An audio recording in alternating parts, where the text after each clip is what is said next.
if you like ghost stories, here's a tale. Hello, the story I'm going to tell today was sent by Pat. Pat says he graduated from the Faculty of Humanities at a university. He chose to study languages because of his dream. Pat wanted to have a foreign boyfriend. It should be noted that he was a child from the countryside, thinking of the values of the villagers, that having a foreign husband would bring wealth, a big house, a large car, and the whole family would be comfortable. So it's not surprising that Pat's goal was to marry a foreigner. Most of the young women in Pat's village would be approached by people in the village who already had foreign husbands, to connect with their friends or relatives for another husband. This group of foreigners would be older people, simply put, retirees. Most of them would build large houses for the woman's parents. Pat's mother herself hoped to live in a big house like them. But as they say, every coin has two sides. There are good things and bad things. Not every young woman is lucky to get a good husband. Some are unlucky to the point of being severely physically abused. The money, house, and car they hoped to get from their foreign husband didn't materialize. But this was a minority in Pat's village.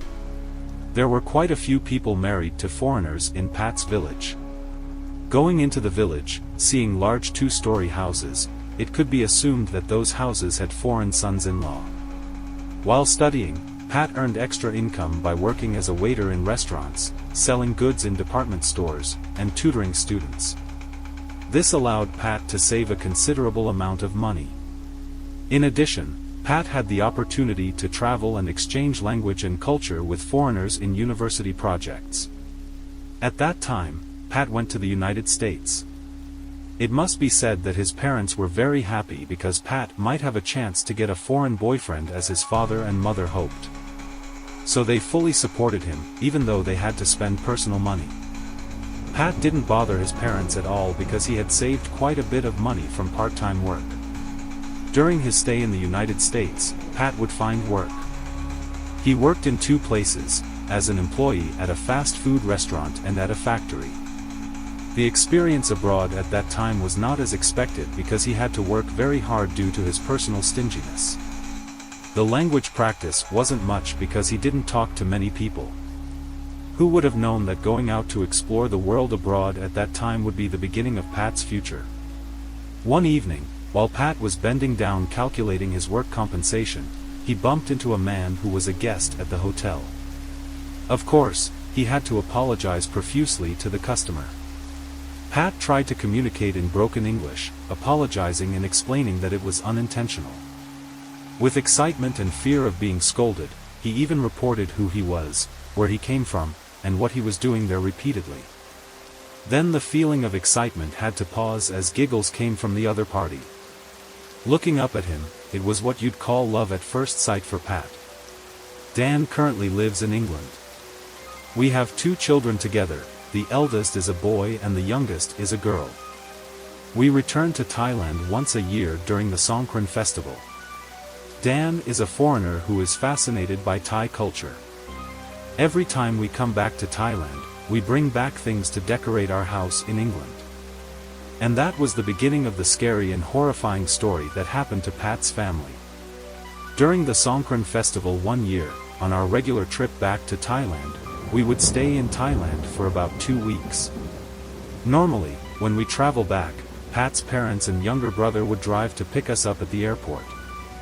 We would stay overnight in Bangkok for 1 night, then go to visit and pour water on grandmother's hands in Nakhon Ratchasima province.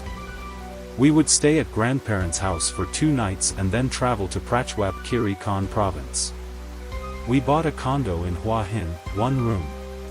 Pat's whole family would stay in Hua Hin throughout our stay in Thailand.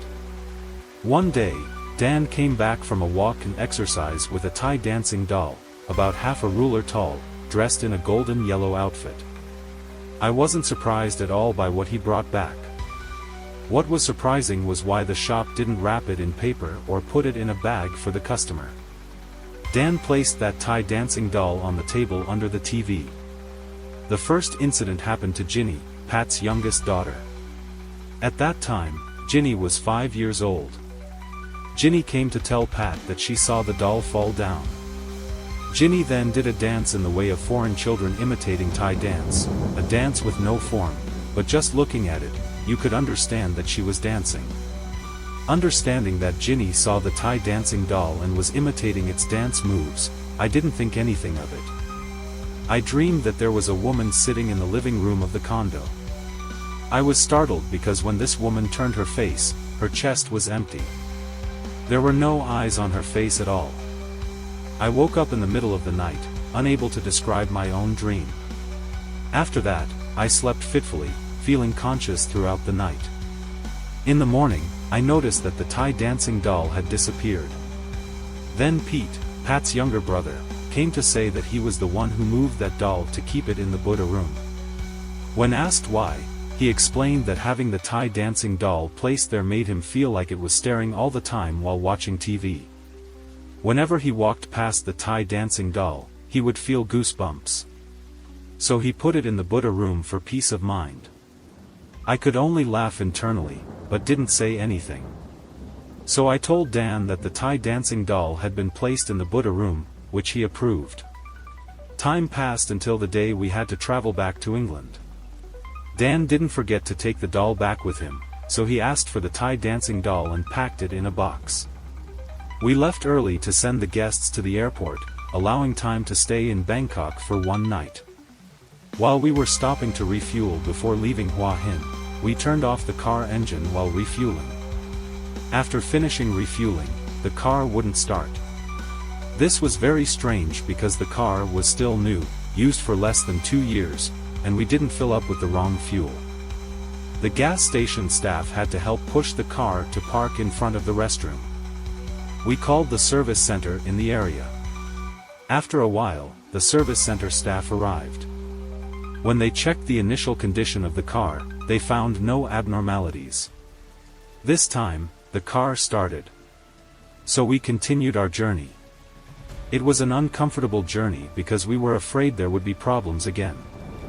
Before leaving Hua Hin district, a motorcycle driven by teenagers ran a red light and cut in front of our car. Our car hit the Honda motorcycle hard. The motorcycle driver was slightly injured. Our car was damaged, with the front skirt coming off. We called the insurance to talk to the other party. After a while, the police arrived at the scene. We settled with the other party before calling a taxi to take us to Bangkok. Dad and Mom were worried about Pete, so Pete stayed in Hua Hin first to take the car to the center for a thorough check before traveling back. That night at the hotel, Jack, Pat's eldest son, came crying from the children's bedroom. He said there was a woman standing in the bedroom with a very red face. Something was definitely wrong. So I took off the Buddha amulet necklace and put it on Jack. Pat's mother also took off her Buddha amulet necklace and put it on Ginny. I told them to take the 2 children to the bedroom. After that, we sat down to talk with Pat's parents about the events that happened today. We couldn't come to a conclusion. Suddenly, Dan came running out of the bedroom, panting, and said there was a demon in the room. It was a female demon with only a face, no eyes, no eyebrows, no nose, no fish. The mouth area could move.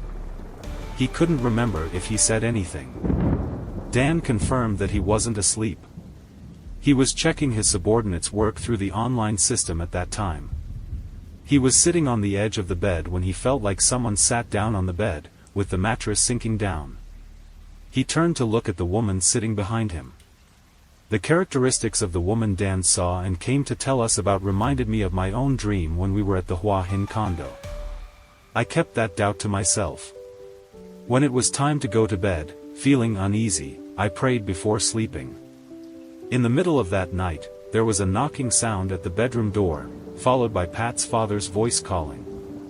I opened the door. Dad said to follow him to check on Mom in the room for a moment. Dan also woke up and went with us. When we reached the front of the room where Dad and Mom were staying, Dad opened the door. What we saw was Mom standing in the middle of the room. Goosebumps ran all over my body. Then Mom turned her face towards Dan. Mom pointed at Dan and said, "You brought me here, so I'll stay with you." Then Mom laughed. Everyone knew it wasn't Mom because Mom never spoke rudely to anyone. Dad raised his hands in a Y and asked who they were and what they wanted. Mom didn't answer and kept making gestures because we wouldn't stop. Then Dad went to the children's bedroom and took a Buddha amulet from the necklace that Dad had given to Jack. Dad put the amulet along with a phone charging cable around Mom's neck. Then Mom collapsed. We helped wake Mom up and told her about what happened. Mom said she had a dream. She dreamed that she went to a temple fair. She wanted to come back as a young woman and dance. They danced happily. There was one dancing girl. Mom told that dancing girl that she had no money. That dancing girl still waved her hand, calling Mom. Mom then joined the dance with that person. That's all Mom could remember. In my mind, I tried to connect the events that happened by recalling what Mom said in front of us in the room. So I decided to ask Dan where he bought the Thai dancing doll from. From the various events that occurred, the cause was likely to be that Thai dancing doll that was obtained. Dan said he picked up the Thai dancing doll that was discarded by the roadside. He felt sorry that such a beautiful thing was thrown away, so he was interested and brought it back. I've already said that Dan is fascinated by things that represent Thainess, and the Thai dancing doll is one of Dan's collections. At our home in England, we have a display cabinet of dolls dressed in Thai costumes from various periods, including Khan masks. So when Dan saw that there was a Thai dancing doll with a strange appearance, he picked it up. That's the origin of the events that occurred. Dan picked up the doll out of ignorance. We will take it back to its original place. Please forgive us for creating bad karma. I told them to postpone the return to England because we had to finish this important matter first. We took a taxi and asked to be dropped off in Hua Hin. When we arrived, we drove along the path that Dan had walked, but it turned out that the position where the doll was picked up couldn't be found. I have to admit that I was very stressed at this point because I was afraid something bad would happen to my family members. Our last resort was to go to a temple to consult with a monk. As soon as we arrived at the temple, we saw a monk feeding dogs and cats. So we went to consult him. The monk suggested we meet with the temple undertaker, who was also a medium and might be able to help us. We met with the undertaker and told him the whole story. After listening, he asked to see the Thai dancing doll. Then he explained to us that there might be someone with magical knowledge controlling the spirit in this dancing doll. He didn't know why. The method we could do was to perform a cremation ceremony to send this spirit to a good realm. The undertaker kept the Thai dancing doll and told us to come back tomorrow to perform the cremation ceremony with that spirit. After the cremation ceremony was completed, our family never encountered any strange incidents again. That's the whole story. If you like this story, please like, share, follow, and click the bell to get notified when there are new stories. Thank you.